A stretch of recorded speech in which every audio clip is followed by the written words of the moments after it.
गल प्यार के नामो निशानी, एगो दीवाना और एगो दीवानी। मिट गल प्यार के नामो निशानी, एगो दीवाना और एगो दीवानी।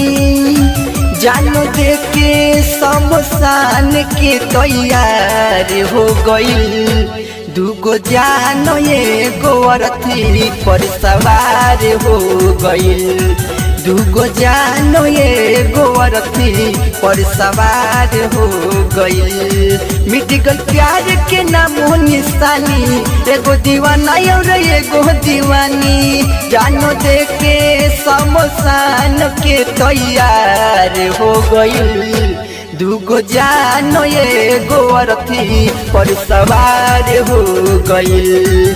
दूगो जानो एगो